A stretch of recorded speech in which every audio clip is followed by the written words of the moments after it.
So I want to reference your book a little bit here. And you Thank talk.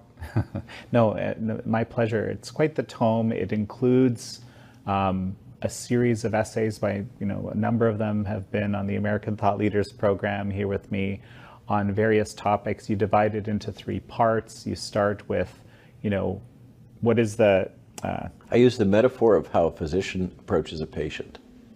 The first thing is to take the history and physical, which is what I try to give the reader is a kind of a front line, a front row seat in experiencing vicariously what some of the people out on the front edge have experienced. Pierre Corey being a great example, or Paul Merrick. Then the middle part is sense making. In the physician metaphor, that's akin to the diagnosis. How do we make sense out of what's happened here? And the book is a real-time journey. Jill and I could not have written this if we just sat down to write it right now. Because we use this process of serialization using the Substack tool, each of these chapters derives from kind of a real-time assessment of events that were occurring. And it benefits in that because a lot of the citations are increasingly getting memory hold. They're hard to find.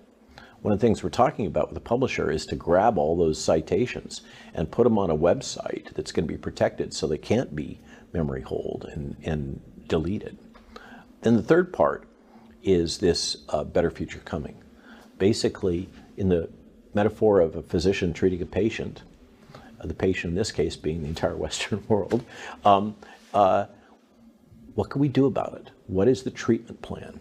Now that we take this journey of seeing this is what people have experienced, this is sense making about what the heck happened that led to those experiences. And then the third part, what do we do about it? That's the treatment. Mm-hmm. And that was the hardest of all to write. What is this better future? And you describe your purpose as kind of, you want to sort of just open up people's Overton window. And I thought that was quite a good way of explaining, because it's not, my experience here going through these last 3+ years, there's been many moments where I've been forced to challenge my assumptions about a whole series of things. Yeah. And just really honestly look at the data, the information. And being inherently a very skeptical person, right, I can say it's been actually a very difficult journey in a lot of ways. Yeah. So when you look at these things, you don't need to accept them wholesale, right? True. Yeah. Don't accept what I'm saying as truth. I don't want to be the leader. That is not my goal. I believe that the best gift I could give to the world at this point in time, as I'm starting to age out at the end of my career, as is Jill, the best gift that we could give to the world is to open people's eyes and to help them learn how to find information and how to interpret information themselves. If I can help people, I think this is a shared mission with Epoch Times. If we can help people to get access to information and learn to make their own interpretation and decisions, I think this is our best tool to counter, I'll just say it, totalitarian propaganda that's coming at us from every direction. Why don't you give me a bit of a flavor of what is in this third section, something that you think is particularly important? So there's the sections that have to do with the technical side of our U.S. government. This is the role of the administrative state, or in the role of what Steve Bannon once again has given us a good word metaphor, the role of the Praetorian Guard. His metaphor for the intelligence community that acts to protect the interests of the administrative state and the, let's say, established political elite here in the United States, and very much operates in a similar way in the European Union in Brussels, as I've learned over the last 3 years of travel.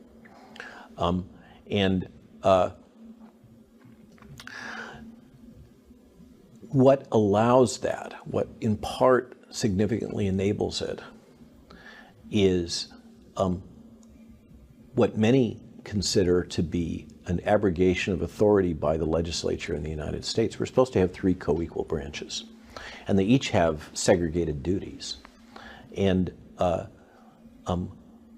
one of the key sections discusses some very tangible actions that could be taken by a new administration that was committed to returning the American experiment back to something more akin to the original vision, as opposed to this expansionist federalist monster that's been created that is basically consuming the world. So this has to do with things like the legal underpinning that enables the existence of this permanent cadre that we call the senior executive service. These thousands of people that cannot be fired, that functionally run the government.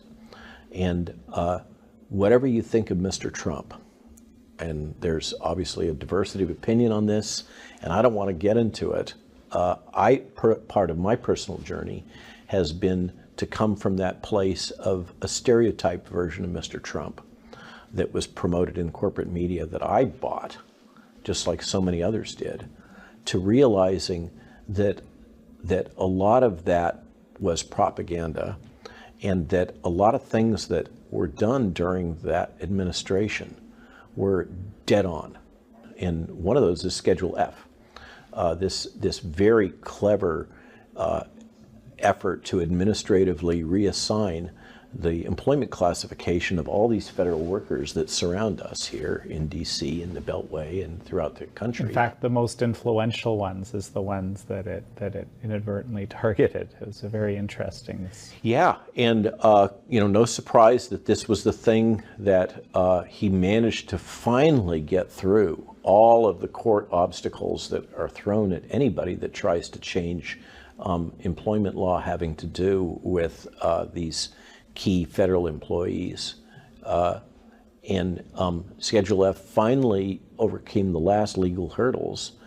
And then the election happened, and the very first action that Mr. Biden took was to rescind the executive order about Schedule F, which I take as example of how powerful these entrenched administrative state interests are. So there's a bunch of technical things about the revolving door, about the problems with all of these federal agencies that have dual mandates, for instance.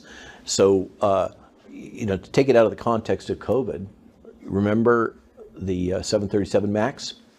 Okay, that turns out to be a great example of administrative capture by Boeing of the FAA.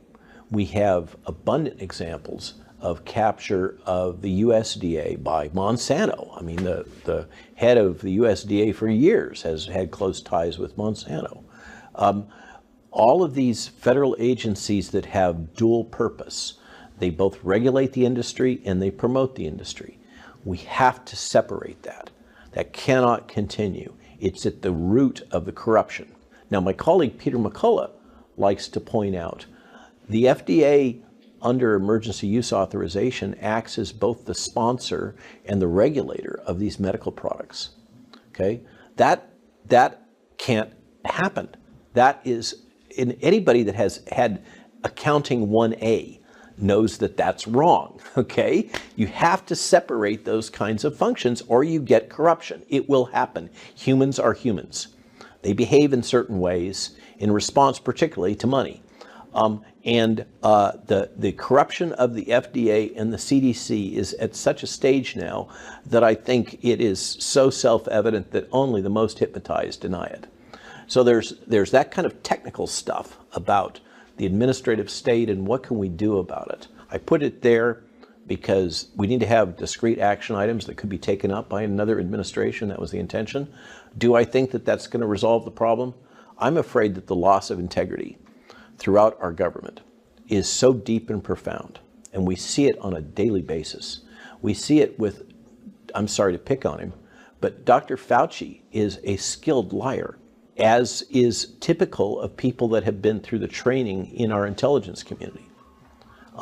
It's interesting that Tony Fauci's, just to digress slightly, Tony Fauci's appointed new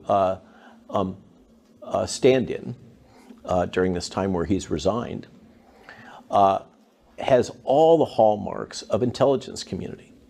He has worked in the biodefense sector and stood on all the main committees as Tony's right hand for well over a decade. He is deeply embedded in the intelligence community and the biodefense enterprise. And another thing that I speak about is ARPA-H, this new division of NIH that is modeled after DARPA, functionally the developmental arm of the CIA. That's what DARPA is, right? They created the SR-71 spy plane, and they created the internet, among many other things.